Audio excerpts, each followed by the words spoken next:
നമുക്ക് പഠിക്കാനുള്ള ഒരു സംഭവമാണ് മോഷൻ, അതായത് ചലനം എന്താണെന്ന്. എപ്പോഴാണ് ഒരു വസ്തു ചലിച്ചു എന്ന് പറയുന്നത്? അതായത് വസ്തുവിൻ്റെ സ്ഥാനം, വസ്തു നിൽക്കുന്നിടത്ത് നിന്ന് സ്ഥാനം മാറുന്നു. അപ്പോൾ സ്ഥാനം മാറുന്നു അതിൻ്റെ ചുറ്റുപാടുകളെ അപേക്ഷിച്ച്, അതായത് സമയം, ചുറ്റുപാട് എന്നിവയെ അടിസ്ഥാനമാക്കി വസ്തുവിൻ്റെ സ്ഥാനം മാറുന്നുവെങ്കിൽ നമ്മൾ പറയും വസ്തു ചലിച്ചു എന്ന് പറയും. ഇപ്പോൾ ഉദാഹരണത്തിന് ഒരു പശുവിൻ്റെ മണ്ടയ്ക്കിരിക്കുന്ന കാക്ക, പശു ചലിക്കുമ്പം ആ കാക്കയുടെ ചുറ്റുപാടെല്ലാം എന്ത് ചെയ്തു? മാറുന്നു. അതുകൊണ്ട് നമ്മൾ നോക്കുമ്പോൾ ചുറ്റുപാടിൽ വെച്ച് കാക്കയുടെ സ്ഥാനം മാറി. പക്ഷേ പശുവിനെ വെച്ച് നോക്കുകയാണെങ്കിൽ കാക്കയുടെ സ്ഥാനത്തിന് മാറ്റമില്ല.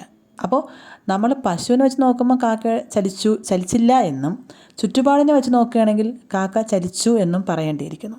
അപ്പോൾ ചലനം എന്ന് പറയുന്നത് ആപേക്ഷികമാണ്, അല്ലെങ്കിൽ നമ്മൾ പറയും മോഷൻ ഈസ് റിലേറ്റീവ് എന്ന് വെച്ചാൽ ഒരാളെ വെച്ച് നോക്കുമ്പോഴത്തേക്ക് നമ്മൾ ഒരു വീഡിയോ കണ്ടിട്ടില്ലേ, 6, ഒരാളുടെ മുമ്പ് വെച്ച് നോക്കുമ്പോൾ 6, അപ്പുറം സൈഡിൽ നോക്കുമ്പോഴത്തേക്ക് 9 എന്ന് കാണും. അപ്പോൾ ആൾക്കാരെ വെച്ച് നോക്കുമ്പോൾ ഒരു സംഭവം മാറുന്നു. അങ്ങനെയുള്ളതിന് നമ്മൾ പറയാൻ ഉപയോഗിക്കുന്ന വാക്കാണ് റിലേറ്റീവ്. അപ്പോൾ മോഷൻ ഈസ് റിലേറ്റീവ് മീൻസ് എന്താണ്? മോഷൻ ഏത് വസ്തുവിനെ ആസ്പദമാക്കിയാണോ നമ്മൾ പറയാൻ ഉദ്ദേശിക്കുന്നത് അതിനനുസരിച്ച് മാറുന്നു എന്നാണ്.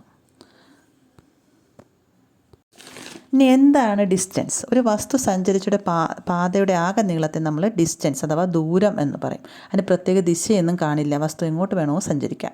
അതുകൊണ്ട് നമ്മൾ പറയും അതൊരു സ്കെയിലാർ ക്വാണ്ടിറ്റിയാണ്. That is the total length of the path covered by a body or travelled by a body is called distance. It is a scalar quantity. ഇത് അളക്കുന്ന യൂണിറ്റ് മീറ്ററാണ്. ഇനി ഡിസ്പ്ലേസ്മെൻ്റ് എന്താണ്? ഒരു വസ്തുവിൻ്റെ ആദ്യ സ്ഥാനവും അന്ത്യസ്ഥാനവും തമ്മിലുള്ള നേരകലത്തെ നമ്മൾ പറയും ഡിസ്പ്ലേസ്മെൻറ്റ്. അതിനൊരു പ്രത്യേക ദിശയുടെ നേരകലമല്ലേ, സ്ട്രെയിറ്റ് അല്ലേ നമ്മൾ പിടിക്കുന്നത്, അപ്പോൾ ദിശ ഉണ്ടായിരിക്കും.